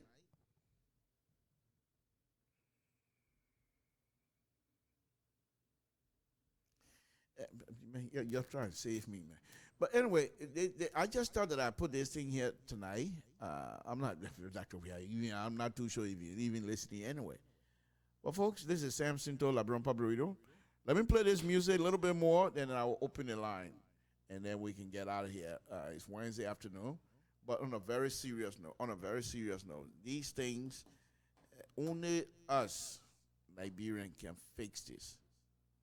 The structure is broken, to be honest with you. In fact, it doesn't even exist. All of you that talk on the media platform, what have you, social media platform, what have you, if you're given the opportunity to go to Liberia right now, you will pull your hand over your head and say, hey, not easy. It's not easy in Liberia. Look at the traffic. Just common traffic. Traffic. They can't fix it. They can't fix it. Traffic that you, human being, you can control. Say, I want you to go here. I want you to go here. You can fix it. But they don't even want to do it. They're just happy with what they have, knowing fully well that what they have is not working. You say you want to leave from here to and go running downtown Monrovia. It takes you time. Don't do it when people going to work in the money. Because when they go in, more people going to work in the money, then take 3 lanes. Then if other person come in on the side, then they say, okay, you're not planning, you'll take 1 lane. If it is so, stay so. Write it and let it be the rule of the traffic law. But nothing. 2-way, 2 going, 2 coming. The police themselves, they don't do much. So you violate the rule, they pull you aside, oh, I'm sorry, you get in fire, I say, okay, go. Are you a fake thing like that? Only structure. And it has to start from the top. Samson told LeBron Public, this is just a radio TV platform, isn't it? This is not like a psychology class for people to sit down in a chair and let talk to me. That's supposed to be provocative, right? But sometimes, you try to get out of those things and you talk to people genuinely, what you think need to be done. So let me play the music, Samson told LeBron Public, and then we'll open the line.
Samson told LeBron Public, give me a call, 916-533-2048. What is it now? Oops. Okay. Well, give me a call and see if, 6 something. Okay, 9 something. I've talked a lot here tonight, but give me a call and see how far we go with it. If you have any contribution, give me a call. But anyway, let me go on.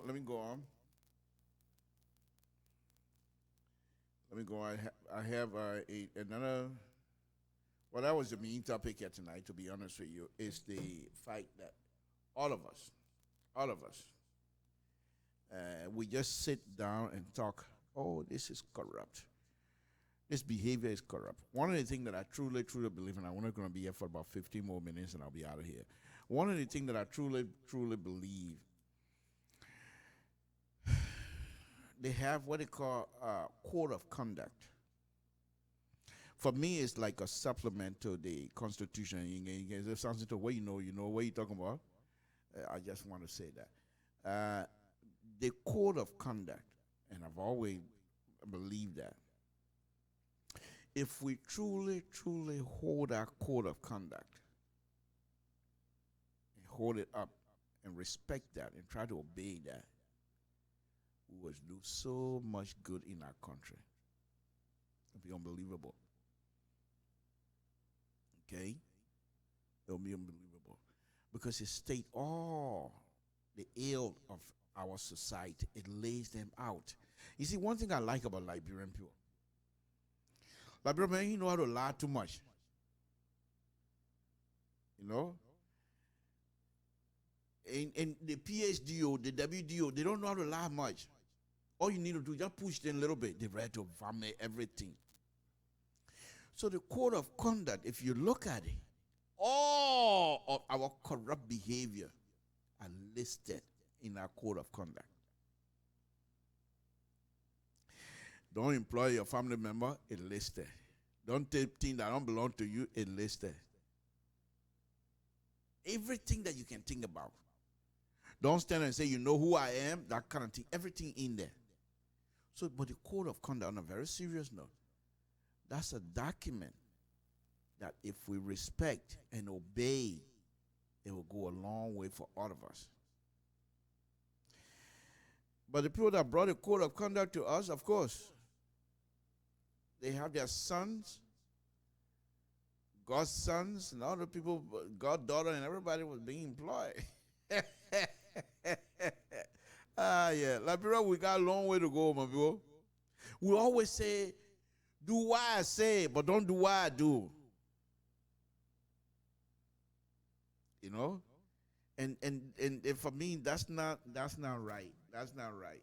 So I'll do one thing here tonight. I will read some of your comments.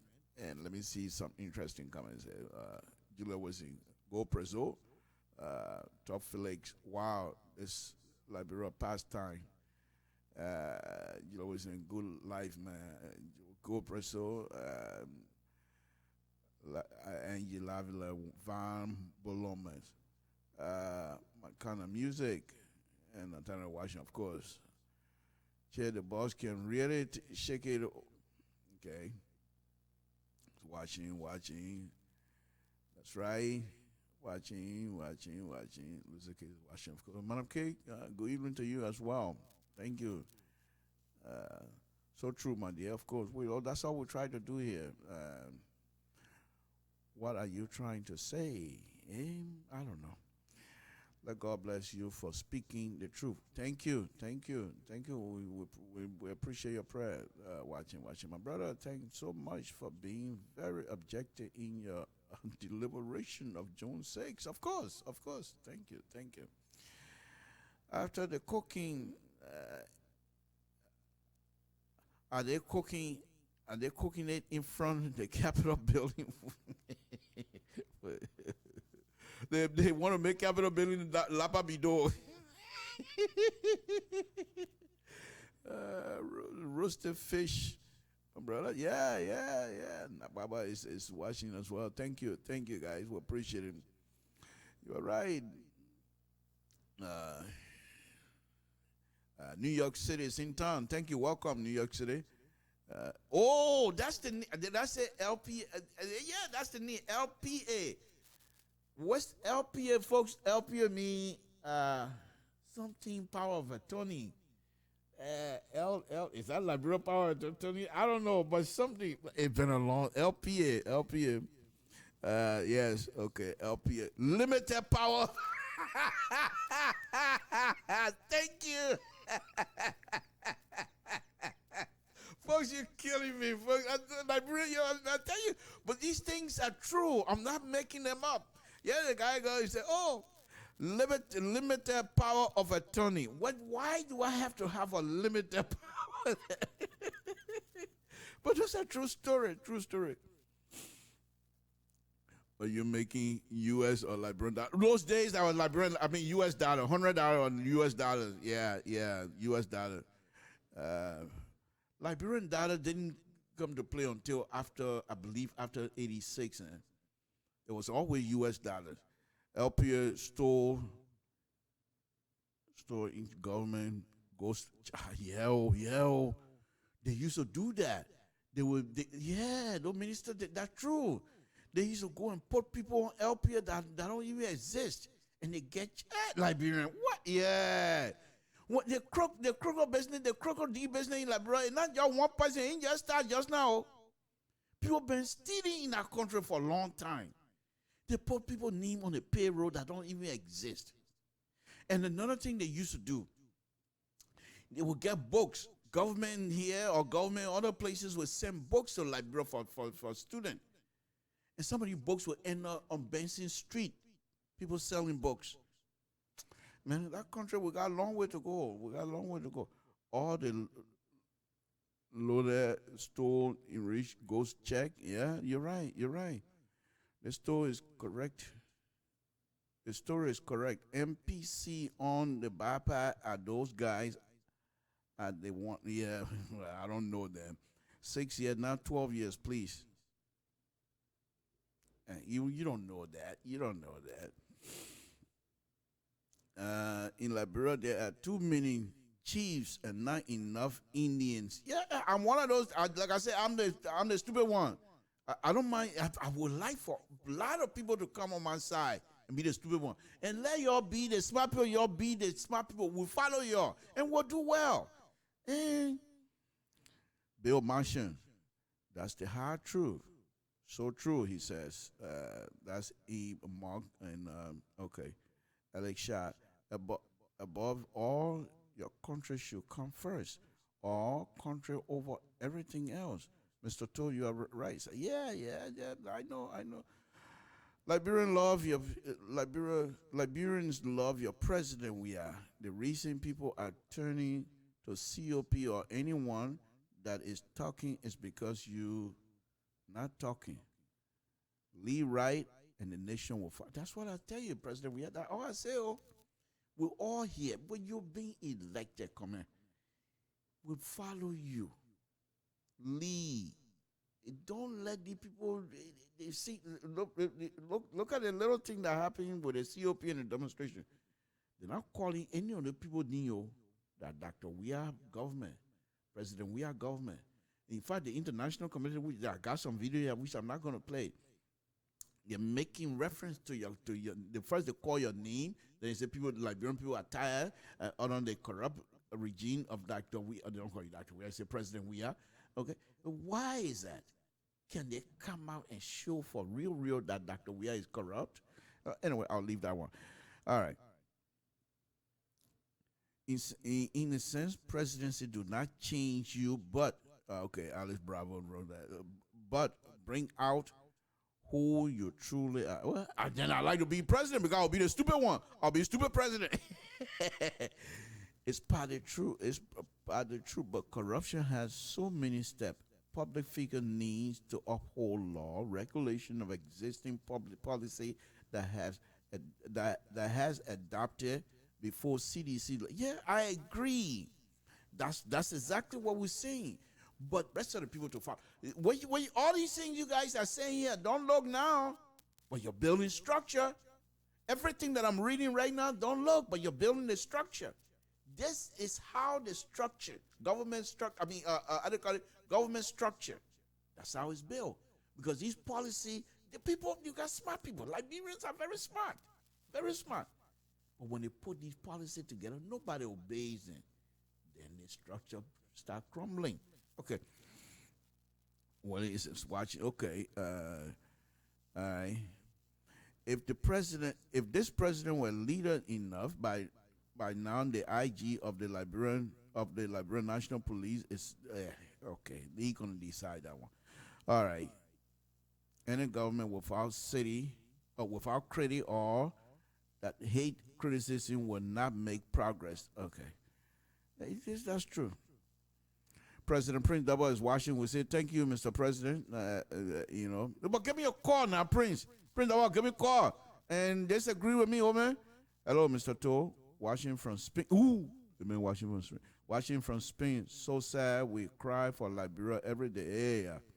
My man, you're not alone. You're not alone. You're not alone. We're all crying for that small little country. Because every one of us, you can take something. You can take people from Liberia, but you can't take Liberia out of there. There's no way. No way. Whether you in Spain or whether you in Sacramento, Liberia, we cry every day. Look how many people on Monday. Look how many people. The people were not sleeping. Some people got at 1 o'clock in the morning their time, a.m., to see what was going on. I was up and I saw Costa video say how he was driving through the street. So, okay, the street clear right now. You need to come out because the street is clear. You know, it seemed like he was the test case. Let's put it that way, to go out if things are not good. And I like that. You the leader, you put yourself. You know, he was risking his life as well. Say, okay, things are not good right now. Don't come out. And I believe that's what he was there for. So, legal power. Oh.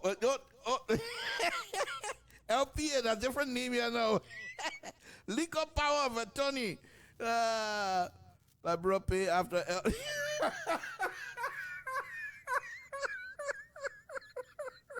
They got a lot of names for the LPA. Like bro, pay after. Yeah, I tell you, you're not funny again. All of us we're so funny people. Like bro, pay after. Like bro, pay after. That's a good one. That's a good one. No, but seriously, the Lebanese people, they're good people. I'm not questioning their characters, but I'm just saying that they put money in the faces of people who don't have money. You know. Anyway, the phone is here. If you can give me a call. If not, I'm going to have to take a leave of you here and say thank you. It's been a wonderful, wonderful show here this afternoon. We enjoying ourselves. And this is what we do here on LeBron Public Radio, folks. It's a wonderful, wonderful show, to be honest with you. But somebody, please, what do you guys think about Dr. Weah complaining to the church on Sunday that people cussing him and we are watching, and so we are really encouraging it. What do you guys? What do you make of that? Don't say, oh, he shouldn't complain. Put yourself in his shoe as a human being. Forget him as president, but as a human being. He makes sense, doesn't it? Because the thing about us as human beings, if people say these kinds of stuff and we all sit down, don't say anything. I'm sure people go on those cussing show and make comment and things like that, you know. But sometimes when they're ready to do cussing, 1,000 people watch, 1,000 plus watch when they're cussing. Why? Why is it? Are we prone to insult each other? To insulting each other? Is that what we like? I don't think so. I don't think so. But now, those days, well, those of us that grew up back in the 19 you can't stand in public to cuss. You just don't do that. You just don't do that. The only thing you do in public is to fight. I'll give you an example about myself. So I used to work for the Ministry of Education, and there was this guy, Gizzy Ball. He also, I was a cadet for my mom, and he also was a cadet for Elisha Farad. Farad was the assistant minister for instruction on the 6th floor. Okay, I think that would be the east wing, Ministry of Education. But anyway, so one day this Gizbo said, because they have my little cube right outside. I was the only person in the whole building that have a cubicle outside, and my mom wanted me to learn how to type, and most of the communication that comes in when she's done with it, she sent it in my cubicle, type it, and you would read, and then you would see some of the wording and how people write and what they said. She just wanted me to be educated, but I refused to be educated anyway. So she tried her best. It failed. I'm still not educated. But anyhow, so this guy said that I had a typewriter, and he works all day and go to school at night. So sometimes when he comes, he wants to take a nap. And he said I was disturbing him. So I told him, man, move from here, man. I'm not disturbing. Man, that Gizzy boy came running to me. Yeah, started punching me. And in the corner. So my mom came out, said, what happened? I explained, but she said, you can't fight. You can't fight here. Oh, okay. Let me take this and I'll finish my stuff. Samson told Liberian Public Radio, what's your name and where you're calling from? I know it's a long distance. Are you calling for Liberian Public Radio or are you calling for something else? Yeah, I'm calling for a radio. Oh, okay. Good morning. Good morning from my end. I'm calling from the Republic of China. From Republic of China. How you doing, my man? I'm okay. My name is FIFO on Facebook there. Okay. Yeah, actually, I love to follow your show because your analysis of the issue is always balanced, and I love it. I always follow, and this is my first time to call. Thank you. All the way from China. Thank you, my brother. We appreciate it. Even if you don't praise us, we still appreciate you calling all the way from China. Thank you very much. What's on your mind? Yeah, the president there, the place that he's supposed to show leadership, sometimes he sometimes make many mistakes and lost opportunity. Those guys gather on the street from in the morning to 5 o'clock. Nobody from the government side show up to be able to speak to the protesters. They show bad sign or leadership. The president was complaining about people insulting. If your people gather, you go there, you meet causes. People don't expect you to go and meet the people and speak a lot of big book, but you can talk to the people in your own Liberian way. My pidgin Kosa, why you always on the radio insulting me? Why you cannot call me or you cannot meet me one-on-one, and talk to me? And you get my man, you my friend. You also somebody from my camp. Why always insulting me? You cannot meet me, share phone with the people. Speak to them in your own Liberian way. Everybody will become weak. You understand? And tell them, my man, I listen to what all you say. And I'm working on things. You're getting small time so I can meet up with your demand. All that will boost your leadership capability. You understand? Talk to your people. But if you take the people, you listen to, your sycophants, which will tell you, say, if you go to the men, you're making it begin them frisky. You are creating more bad image for yourself. Make those people, talk to those people. You understand? All those things are happening. They were not going to happen. If people are gone there before that time, all the cooking things are not coming to come up. The cooking only shows that those people were determined, to sleep on the street. Not so much that the people really want to cook, but the cooking it was only something to encourage the people that they really determined to sleep. Thank you. Thank you, my brother. We appreciate you calling all the way from China. Thank you very much. Samson told Liberian Public Radio, what's your name and where you're calling from? What's on your mind? Hey, hi, Samson. So happy New Year. And my name is Costo Jala, calling from New York. Thank you, madam. Thank you for calling. Happy New Year to you as well. Yeah, okay. Yeah, man. Happy New Year too. Happy New Year. Happy New Year. Yeah, thank you so much. Yeah, it's good to see the New Year again. I thank you for the deliberation, and I hope that every time you come to talk on the show, I appreciate the effort you make in, educating our people, of what is unfolding. Yeah, but what thing we have not come to know, I don't know, the president hasn't gotten to know that he is a leader and he should behave like a leader. See, what happens is that everything, you become like, people tend to imitate you as a leader. I don't know whether the president have gotten to know that when you are in that position, that's the picture you need to be showing out there. See, like you were talking about the church statement he made, crying that people caught. Okay, I agree, people caught. So only hear the costly impact that the people gave to him. Is he not hearing every day the complaint that the people making to him?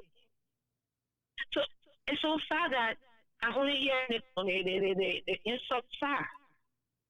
The There's a saying in Liberia: if you don't want an insult as a mother-in-law, don't born a boy child. You know. Yeah, I never heard that before. oh, they say that because if you born a boy child, somebody they will be there causing all the costs that they can give you. Most of the women or girls that go around your son, just make sure you're going to hear. Oh wow. Okay. That's Yeah. good. Because I said, you are a leader. The is coming, and people complaining. So it's only the inside part you're hearing. You're not hearing the people complaining again every day. He doesn't come to say, okay, this is the cry I'm hearing from my people. I'm hearing this cry every day, and let me see what I can do to stop my people from crying. I have not heard from him. I thought coming to church that day that would have been, oh, my people, I'm sorry of what I'm hearing your cry every day. Let me working towards how I can make you guys live happily and you stop the crying. I thought that was, going to be the message. But people cost, who cares whether people cost you or not? People can say that cost you how we eat. Who cares about that? The people are crying. Are you not hearing their cry? So you only concern about yourself. And I was one of those who was like against the protest for bringing the president down, and I still stand that I'm not in favor of protest to bring the president down. But here it says that the people came on a peaceful manner. They were there peaceful, they're not causing problems. To come to that point and spring up water on them, tear gas in there. What's that the right thing to do? I mean, that's the right of the people. Do we know it? This is part of the pillar of a democracy. People coming out to exercise their restraint, their exercise, their grief, and you there drinking water and tear gas on it. Did you see anything threatening to the life of the people that you have to do that, or threatening to security? It's so sad. It's so sad. But it's not strange for me. It's nothing strange that happened now to me because I knew there were going to be. Because if you have a dictator that's coming into power, the next thing is that those are all expeditions from a dictator.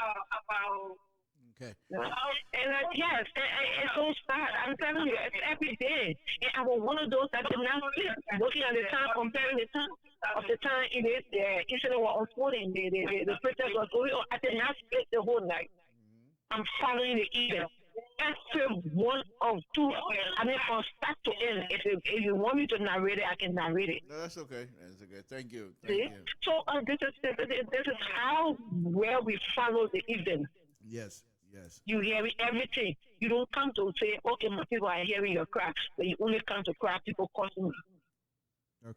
It's just I don't know how to cause, but I can cause too the same way. But it's just that some certain thing is not the nature of people, so I cannot do that. And I can't go to belittle myself to that level to do that. Exactly. I just want to tell him that the people are crying, and the crying is getting too much. And if he can't see it now, I don't know when he will see it. No, I think the president. Thank you so much. Thank you, my sister. We appreciate it. Thank you very much. I know. They calling. The president. I'm sure, most likely, he's listening as well. But sometimes, I'm not too sure how the information he gets, something that he puts out. Who's talking to him? Why are they not telling him, don't listen to the cussing? You are president for the Republic of Liberia.